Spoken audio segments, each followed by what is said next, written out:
Hello guys, welcome to burnout. तो आज हम बात करने वाले हैं कंपैरिजन ब्रेजा और इको स्पोर्ट के बारे में। तो शुरू करने से पहले don't forget to subscribe and please press the bell icon कि आपके पास सबसे पहले नोटिफिकेशन आ सके।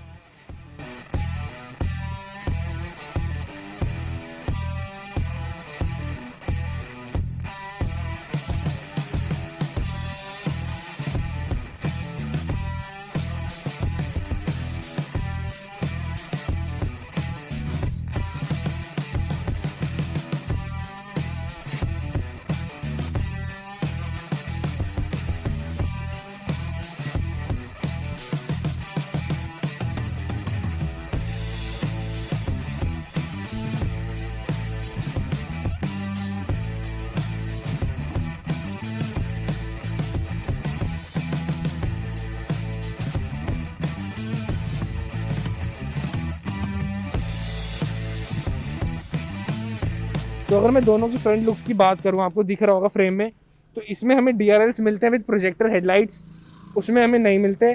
उसमें अगर आप फॉग लैम्प देखेंगे तो फॉग लैम्प में हमें उसमें क्रोम फिनिशिंग के साथ मिलता है, और हमें इसमें क्रोम फिनिशिंग नहीं मिलती, साथ में प्लास्टिक फिनिशिंग ही मिलती है, और इसके इंडिकेटर्स नीचे हैं। तो अगर आप उधर आएंगे तो उसमें हमें 1500 सीसी का इंजन मिलता है, पेट्रोल इंजन, जो फोर्ड खुद बनाती है। और हमें मारुति में 1300 सीसी का इंजन मिलता है, जो आप देख सकते हैं सुजुकी की बैजिंग है और DDIS जैसे लिखा हुआ है। और इंसुलेशन हमें दोनों में मिलती है, जो इंजन नॉइस रिड्यूस करती है, और कार जब चलती है तो उसमें साउंड लेस कार हो जाती है। तो अब हम चलते हैं इसकी साइड प्रोफाइल पे, आइए। तो अगर मैं आऊँ दोनों की साइड प्रोफाइल पे, अगर आप देख सकते हैं तो यहाँ पे हमें इंडिकेटर्स मिले हुए हैं, जैसे अगर आप देख सकते हैं हल्की सी DDIS की बैजिंग। यहाँ पे हमें ORVMs पे इंडिकेटर्स मिले हैं। और अगर आप थोड़ा टायर पे फोकस होगा तो टायर पे फोकस हमें इसमें अलॉयज़ हैं, इसमें हमें व्हील कैप्स मिलते हैं। बेसिक मैं आपको बता रहा हूँ, हमें इसमें जैसे अगर आप देख सकते हो दोनों में ही हमें इसमें 16 इंचेस अलॉय हैं, और ये गुडईयर की व्हील कैप ही लगे हैं। अगर आप देखेंगे तो सिल्वर फिनिशिंग के साथ, और ये ब्लैक फिनिशिंग में लगी है। और अगर हम थोड़े इसके साइड में आए तो ये आफ्टर मार्केट लगा रखी है सर ने, जिनकी कार है ये। तो और इसकी ग्राउंड क्लियरेंस 200 mm है, और इसकी 198 mm है। जो 2 mm जो मतलब बेसिकली काफ़ी लोग सोचते हैं बहुत, और काफ़ी लोग नहीं सोचते कि इससे फ़र्क पड़ता है, नहीं पड़ता।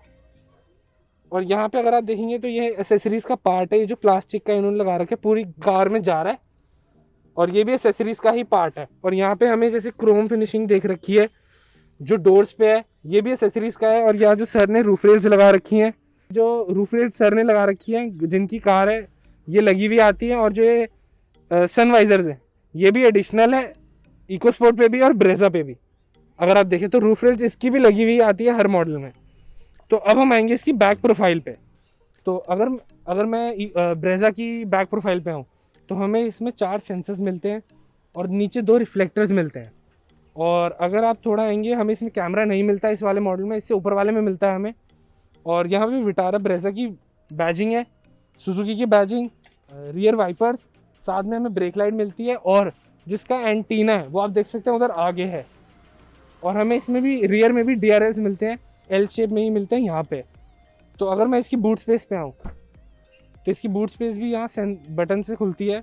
और इसकी जो बूट स्पेस है वो 328 लीटर्स की बूट स्पेस है, और पार्शियल ट्रे रिमूवेबल है, और 60-40 स्प्लिट में सीट्स अप एंड डाउन होती हैं।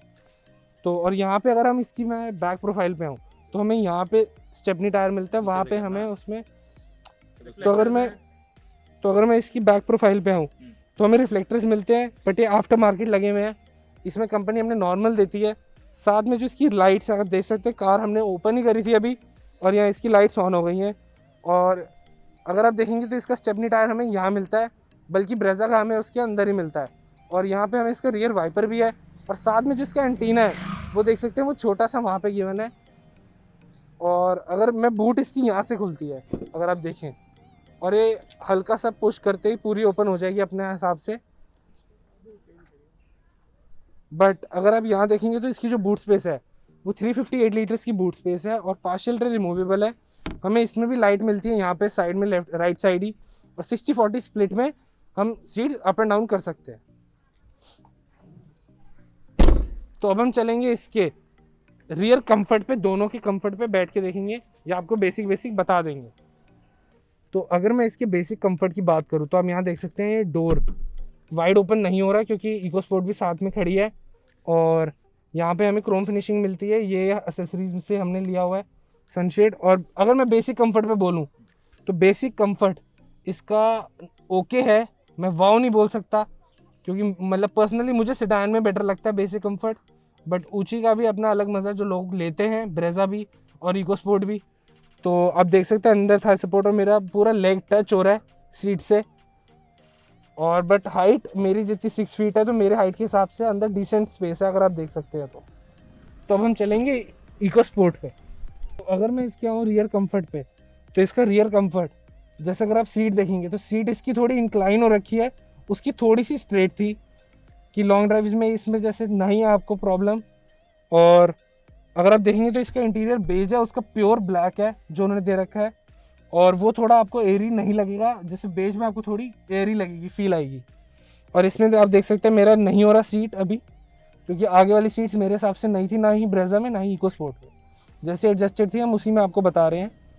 और मतलब ये भी मेरे को कंफर्टेबल लगी, बट अच्छी है दोनों ही अगर मैं आपको बताऊं तो मेरे हिसाब से। इसका थोड़ा मुझे सीट कंफर्ट बेटर लग रहा है क्योंकि कुशन है ज़्यादा, और सुजुकी में उतना कंफर्ट मुझे पर्सनली नहीं लगा। इसलिए अब हम चलते हैं इनके आगे इंटीरियर पे, और हम आपको बताएंगे इनकी ड्राइव कैसी है।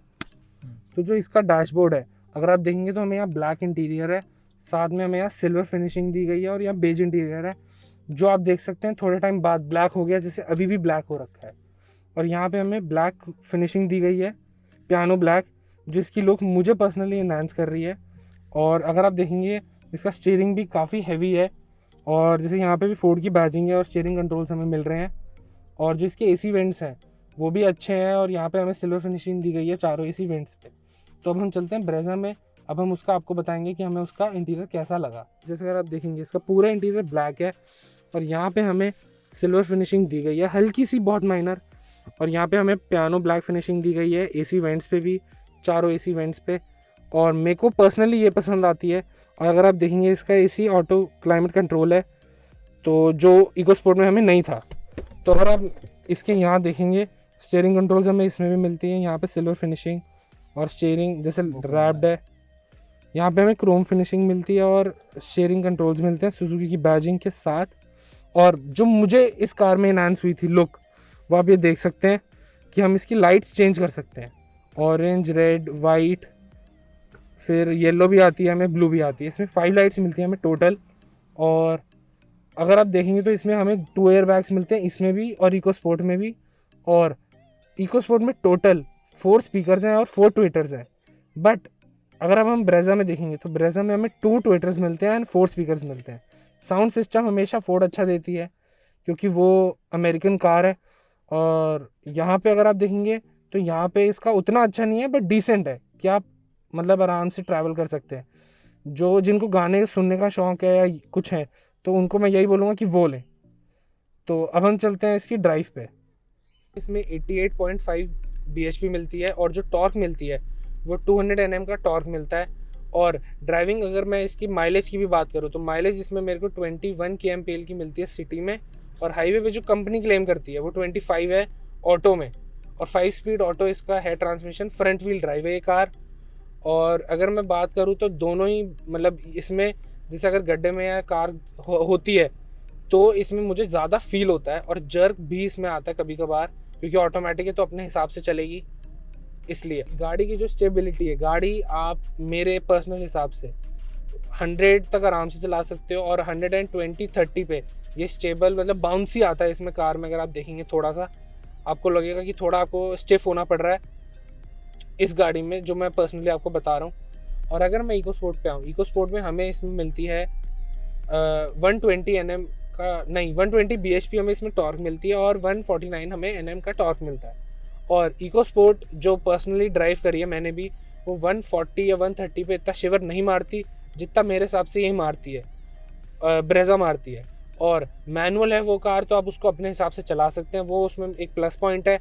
बट जिनकी सिटी ड्राइविंग है वो ब्रेजा ऑटो ले सकते हैं, या जिनको बट मैनुअल पसंद है वो इको स्पोर्ट के लिए भी जा सकते हैं, क्योंकि इको स्पोर्ट मैनुअल में काफ़ी अच्छी है। मेंटेनेंस आपको अगर रिव्यू देखना है कि हमारे ओनर रिव्यू सर ने क्या कहा था, तो ऊपर लिंक आ जाएगा, आप उस पर क्लिक कर सकते हैं इको स्पोर्ट का, और ब्रेजा का भी हम आपको थोड़े टाइम में दिखाएंगे। तो मैनुअली में अगर आपको मैनुअल लेनी है तो आप फोर्ड ले सकते हैं, मतलब पर्सनल ड्राइव के लिए आप रीसेल वीसेल मत सोचिए, आप अपनी खुशी के लिए लीजिए कार, क्योंकि मेन है कि आपको ड्राइविंग प्लेजर आना चाहिए गाड़ी के अंदर। और यही सुजुकी के अंदर भी है कि अगर जिसको ऑटो लेनी है वो ये ले सकता है डीजल, बट अब डीजल जैसे डिसकंटिन्यू हो गई है। अब हम कंक्लूजन पे आते हैं, तो फर्स्ट इसकी हम लुक्स की बात करते हैं। लुक्स में मुझे पर्सनली ब्रेजा अच्छी लगी, बट अगर मैं सेकंड पे आऊँ, अगर मैं इसकी वेट, बॉडी वेट जो हैवीनेस है, मुझे वो फोर्ड की ज़्यादा अच्छी लगी। ऐसा नहीं है कि मैं एक एक आपको बताऊंगा, बट मैं पर्सनली अपना बता रहा हूँ, लोगों को हो सकता है ये अच्छा ना लगे, कुछ भी लगे। थर्ड अगर मैं बात करूँ, जो इसकी बैक प्रोफाइल है, बैक प्रोफाइल में अगर आपको दोनों दिख रही हैं तो मुझे पर्सनली इसकी अच्छी लगी, क्योंकि इसकी जो चेंज करी है वो काफ़ी और अच्छी कर दी है जो अब वाले मॉडल्स में आ रही है। बट अगर मैं आपको बात करूँ माइलेज की, तो माइलेज में अगर आपको लेनी है तो सुजुकी लीजिए, बट अगर आपको ड्राइविंग प्लेजर चाहिए साथ में, तो मैं आपको बोलूँगा गो फॉर फोर्ड। इसमें बहुत अच्छा ड्राइविंग प्लेजर मिलता है आपको, और जिसका गियर नॉब है वो भी काफ़ी सुंदर है, पियानो ब्लैक फिनिशिंग के साथ हमें दिया गया है, और दोनों 5 स्पीड है, फ्रंट व्हील ड्राइव है। तो सुजुकी अगर आपको पता ही है मेंटेनेंस और रीसेल सबको पता क्या है, बट फोर्ड लोग इसलिए नहीं लेते कि रीसेल कम है, बट इसमें ड्राइविंग प्लेजर है अगर मैं बात करूं तो। और जो इंटीरियर की बात है, इंटीरियर में मुझे अगर आप ब्लैक देखेंगे तो ब्लैक के हिसाब से आप ब्रेजा ले सकते हैं, जो मतलब प्योर ब्लैक आ रहा है उसमें, और सॉफ्ट टच है। और अगर आपको बेज इंटीरियर चाहिए हल्का सा, क्योंकि लोगों को बेज कलर भी पसंद आता है, तो आप इको स्पोर्ट ले सकते हैं। ड्राइविंग प्लेजर भी अगर आप टेस्ट ड्राइव करें या कुछ करें तो आपको पता चल जाएगा कि दोनों में क्या डिफरेंसेस हैं। बट अगर आपको जैसे गाड़ी लंबी रखनी है, या अगर आप गाड़ी प्यार से चला सकते हैं, तो आप दोनों लीजिए। बट जैसे फोर्ड हो गई या स्कॉडा हो गई या VW हो गई, इन गाड़ियों में ऐसा है कि अगर आप उसको तेज़ चलाते हैं, कुछ करते हैं, तो अगर आप चलाएंगे तो ये गाड़ी खर्चा भी बहुत जल्दी मांगती है, और इतना मांगती है कि आप उसको बेच देंगे, आपका मन उठ जाएगा। बट अगर आप आराम से चलाते हैं और माइलेज की भी आपको इतनी इशू नहीं है, तो मैं आपको बोलूँगा गो फॉर फोर्ड। बट अगर आप जैसे रैश ड्राइविंग करते हैं, कुछ करते हैं, तो अब मैं बोलूँगा सुजुकी लीजिए। बट ब्रेकिंग में अगर मैं बात करूँ तो ब्रेकिंग इसकी भी अच्छी है, और इसकी भी नॉर्मली लगती है मेरे को दोनों की, क्योंकि फ्रंट में दोनों में वेंटिलेटेड डिस्क ब्रेक्स हैं और रियर में ड्रम ब्रेक्स मिलती हैं। सो अगर आपको हमारी वीडियो पसंद आई हो तो don't forget to like, subscribe, share and comment, and thank you.